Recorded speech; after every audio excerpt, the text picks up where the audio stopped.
నమస్తే, welcome to BRK. నేను మీ జాహ్నవి.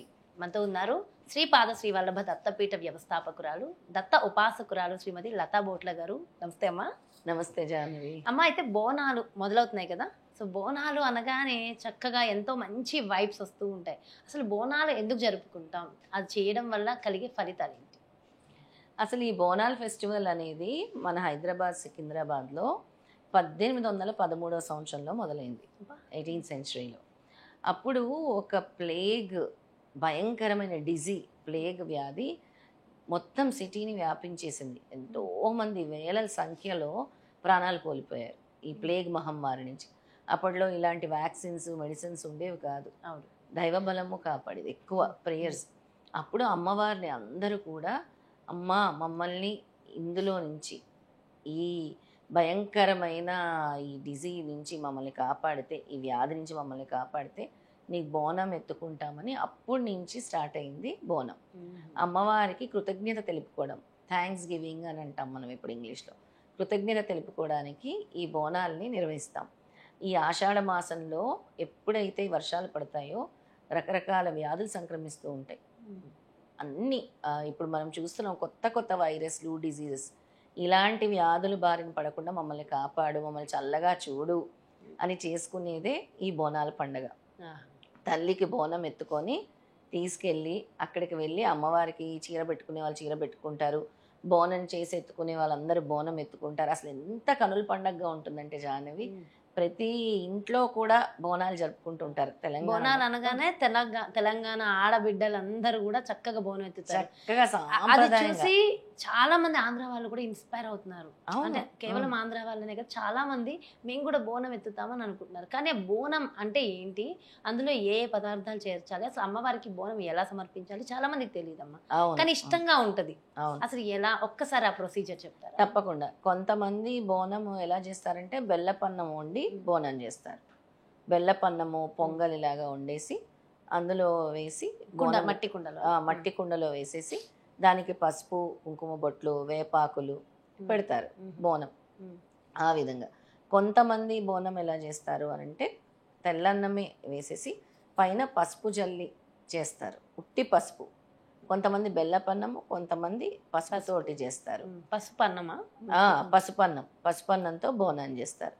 అయితే ఒక్కొక్కరిది ఒక్కొక్క సాంప్రదాయం ఉంటుంది జాహ్నవి. కొంతమంది నేను చెప్పినట్టు బెల్లపన్నం వండి పెడతారు, కొంతమంది తెల్లన్నం వండి దాని మీద బెల్లపు ముక్క వేసి కొంచెం పెరుగు వేసి చేస్తారు. ఇంకొంతమంది వైట్ రైస్ వండి దాని మీద పసుపు వేసి, అంటే అమ్మవారికి అర్పిస్తున్నారు కదా, పసుపు వేసి అర్పించే వాళ్ళు కూడా ఉన్నారు. పసుపు వేసి బెల్లపు ముక్క కూడా పెడతారు కొంతమంది. అలా రకరకాల పద్ధతిలో ఎవరి ఆచారాన్ని బట్టి వాళ్ళు పొంగళ్ళు చేస్తారు, అమ్మవారికి పొంగళ్ళు పొంగిస్తారు. అలాగే బోనం ఎత్తుకుంటారు, వేడివేడిగా తలకి ఇలా చుట్టుకొని ఆ వేడివేడి పట్టుకొని తీసుకెళ్తారు అమ్మవారికి. సాంప్రదాయ దుస్తుల్లో చక్కటి, మనం చూస్తే ఇక్కడ అంతా కూడా బొట్లు, మొత్తం తెలంగాణ కట్టు బొట్టు తెలంగాణ ట్రెడిషన్ కనబడుతుంది. వేపాకులు వెళ్ళి అమ్మవారికి కృతజ్ఞత తెలుపుకుంటారు, బోనం పోస్తారు, దాన్ని బోనం పోయటం అంటారు. ఇంకా చాలా మంది మేకలు, కోళ్ళు కూడా అమ్మవారికి బలిస్తారు. ప్రతి ఆదివారము ఒక్కొక్క ఆదివారం ఒక్కొక్క, ఇప్పుడు అమావాస్య పోయిన తర్వాత శుక్రవారాలు చేసుకుంటారు, ఆదివారాలు చేసుకుంటారు. ఇంకా 20 జూలై వరకు, 20th జూలై వరకు ప్రతి మంగళవారాలు, శుక్రవారాలు, ఆదివారాలు మనకి అన్ని అమ్మవారి గుళ్ళ దగ్గర, ఇక్కడ హైదరాబాద్, సికింద్రాబాద్లో ఎక్కడైనా కూడా ఎల్లమ్మ గుళ్ళ దగ్గర కనబడతారు, మహంకాళి టెంపుల్ దగ్గర కనబడతారు. ఏవైతే గ్రామ దేవతలు ఉంటాయో అక్కడంతా కూడా బోనాలు జరుగుతుంటాయి. అయితే బోనం చేయడం వల్ల ఇప్పుడున్న ప్రజలకి అంటే ఏం ఫలితం కలుగుతుంది? సుఖశాంతులు కలుగుతాయి. ముఖ్యంగా ఈ సంవత్సరం అంతా కూడా చల్లగా చూడమని అమ్మవారిని వేడుకుంటున్నాం. ఎటువంటి వ్యాధులు కూడా సంక్రమించకుండా మమ్మల్ని కాపాడు తల్లి అని అమ్మవారిని కొలుస్తున్నాం. మనము శాకాంబరి దేవిగా కూడా మనం తయారు చేస్తాం అమ్మవారికి. ఆషాఢంలో కూరగాయలతో అలంకరిస్తాం, అన్ని రకాల కూరగాయలు వేసి చక్కగా ముస్తాబు చేస్తాం, ఆకుకూరలు పెడతాము. అలాగే వేపాకుల్ని కూడా పెట్టి పూజిస్తాం అమ్మవారికి. ఎందుకంటే ఈ వ్యాధుల నుంచి మమ్మల్ని కాపాడు తల్లి, ఈ సంవత్సరం అంతా కూడా మమ్మల్ని కాపాడు తల్లి, మళ్ళీ బోనం వచ్చే వరకు కూడా నువ్వు కాపాడాలని. సికింద్రాబాద్ మహంకాళి టెంపుల్లో అక్కడ అమ్మవారు వచ్చి స్వయంగా ఈ సంవత్సరం ఎలా ఉండబోతుందో చెప్తుంది. అవునవును, గద్దె ఎక్కి చెప్తూ గద్దెక్కి అసలు ఈ సంవత్సరం ఎలా ఉంటుంది, పరిపాలన ఎలా ఉంటుంది, అసలు ఏం జరగబోతుంది, ఎలాంటి విపత్తులు రాబోతున్నాయి, చల్లగా ఉండాలంటే ఏం చేయాలి, అమ్మవారిని ఎలా సంతృష్టిపరచాలి, అమ్మవారు ఇంకేమైనా కోరుకుంటుందా, లేదా భగవంతుడి మీద ధ్యాస తగ్గిందా, ఏమైనా కావాలన్నా అమ్మవారు అడుగుతుంది నేరుగా. మీరు ఇది చేయలేదు నాకు ఇది చేయలేదని కూడా అడుగుతుంది అమ్మవారు. అంత పర్ఫెక్ట్గా అందరూ కూడా అమ్మవారి వాక్యాల్ని బిలీవ్ చేస్తారు. ఇప్పుడు రంగం చెప్తారంటారు, అలా అన్నమాట. అలా అమ్మవారు చెప్పింది సత్యవాక్కుల కింద తీసుకుంటారు. అలాగే చాలామంది రాజకీయ నాయకులు కూడా వెళ్ళి అక్కడ మొక్కులు చెల్లించుకొని అమ్మవారు చెప్పింది వింటారు, దాన్ని పాటించాలని చూస్తారనమాట. సో బోనం అనేది చాలా చాలా ఇప్పుడు ఈ సుఖశాంతుల కోసము, అందరినీ కాపాడటం కోసము, అలాగే ప్రకృతిలోని శక్తిని తీసుకోవటం కోసం కూడా. ఇదే సమయంలో మనకి అమ్మవారివి గుప్త నవరాత్రులు కూడా మొదలవుతాయి. అంటే అమ్మవారిని పూజించే రోజులు ఒక 10 రోజులు ఇందులో తీసుకుంటే ఆషాఢంలో అమ్మవారికి ప్రత్యేకంగా చేసుకుంటున్నాం మనం. అంటే ఈ నెలంతా కూడా ఆషాఢ మాసంలో ఈ ప్రకృతిలో ఒక శక్తి ఉంటుంది. ఆ శక్తిని మనం తీసుకోవటం, ఆ ఎనర్జీని మనం తీసుకొని మనం ఏం చేస్తాం, అమ్మవారికి కృతజ్ఞతలు తెలుపుకుంటున్నాం. అమ్మవారికి దీపం పెట్టుకుంటాం మనం. ముఖ్యంగా పసుపు కుంకాలు సమర్పిస్తాము, బోనం సమర్పిస్తాము. అలాగే ఏవైతే కానుకలు సమర్పించుకోవాలనుకుంటున్నారో అమ్మవారికి చీర, గాజులు ఇవన్నీ కూడా సమర్పించుకుంటారనమాట బోనం. సో నవరాత్రుల గురించి డీటెయిల్గా ఇంకొక ఎపిసోడ్లో మాట్లాడదామమ్మా. అండ్ బోనాలకు సంబంధించి ప్రత్యేకించి ఎన్నెన్నో పరిహారాలు ఇస్తూ ఉంటారు మీరు. సో అంటే ఈ బోనాల సమయంలో ప్రత్యేకించి ఏమైనా స్పెషల్ రెమెడీస్ ఉంటాయి? ఉంటాయి జాహ్నవి. అంటే ఇప్పుడు ఈ తెలంగాణ వాస్తవ్యులే కాదు, ఎవరైనా చేసుకోవచ్చు. ఇప్పుడు హైదరాబాద్లో పుట్టాం మేము ఇక్కడ వాళ్ళం కాకపోయినా ఇక్కడ పుట్టితే ఇంకా తెలంగాణ అయిపోతాం కదా, ఇక్కడే పుట్టాం. మేము చిన్నప్పటి నుంచి బోనాలు చేసుకుంటాం. ఎలాగా, అమ్మవారిని ఒక మొక్కుకొని, ఇప్పుడు కొత్త వాళ్ళు ఎవరైనా సరే బోనాలు చేసుకోవచ్చా చేసుకోకూడదా అని ఉంటుంది కదా సందేహం.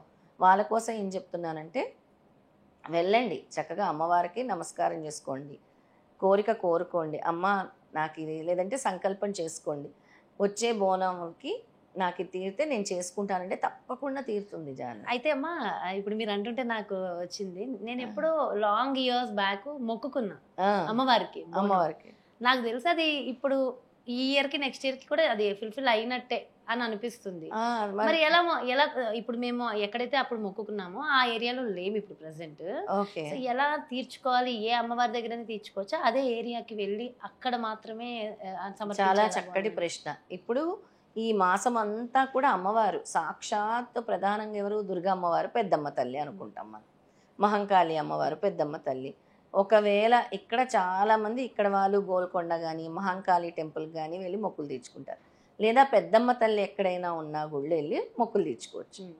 ఇక్కడ దగ్గరలో ఎక్కడైనా పెద్దమ్మ తల్లి గుడి, పెద్దమ్మ అంటేనే దుర్గమ్మ, అమ్మల కన్నా అమ్మ పెద్దమ్మ, అంటే మొక్కు తీర్చుకోవచ్చు. అంటే మామూలుగా ఇంటి దగ్గర నుంచి నడుచుకుంటూ వెళ్తారు కదా, ఇంటి దగ్గర నుంచి బోనం వండుకొని దూరం అనుకో, అక్కడ వరకు కారులో వెళ్ళి అక్కడ గుడి దగ్గర నుంచి నడుచుకుంటూ వెళ్ళొచ్చు. అమ్మవారికి బోనం ఎత్తుకొని తీసుకొని వెళ్ళొచ్చు. బోనము, చీర, పసుపు కుంకాలు, గాజులు, ఇంకేమైనా సమర్పించాలన్నా సమర్పించుకోవచ్చు, కానుకలు. సో అలా కూడా వెళ్ళొచ్చు అంటారు. అలా ఇప్పుడు మాకు తెలియదు, మేము గుడికి వెళ్ళలేము, కానీ మేము బోనాలు చేసుకుందాం అనుకుంటున్నాం ఈ సంవత్సరం నుంచి అంటే, చక్కగా ఈ ఆషాఢ మాసంలో వచ్చే ప్రతి మంగళవారాలు, శుక్రవారాలు కూడా అమ్మవారి దగ్గర చక్కగా దీపం పెట్టుకోండి. మీరు ఏదైతే ఉందో మీ కోరికలు కోరుకోండి, అమ్మవారి శక్తి తీసుకోండి.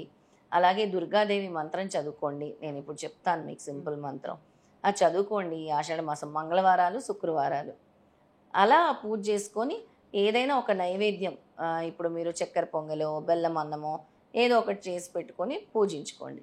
ఎక్కడైనా అవకాశం ఉంటే మీకు ఈ సాటర్డే, సండే, ముఖ్యంగా ఆదివారం రోజు ఎక్కడైనా గుడికి వెళ్ళి నమస్కరించుకొని వచ్చినా చాలు అమ్మవారికి, అంతటి ఫలితం వస్తుందన్నమాట. లేదా నేను చెప్పినట్టు మీకు బోనాలు లేవు, చాలామంది ఆంధ్ర వాళ్ళు చేసుకోవాలనుకుంటున్నారు అన్న ఒక జాన్వి, అలా చేసుకోవాలనుకున్న వాళ్ళు చక్కగా అమ్మవారికి గ్రాటిట్యూడ్ తెలియపరచుకోండి. మమ్మల్ని కూడా కాపాడు తల్లి, మేము ఇక్కడ ఉన్నాం కాబట్టి మేము కూడా ఈ విధంగా నీ కోసం మేము దీపం వెలిగించుకుంటున్నాము.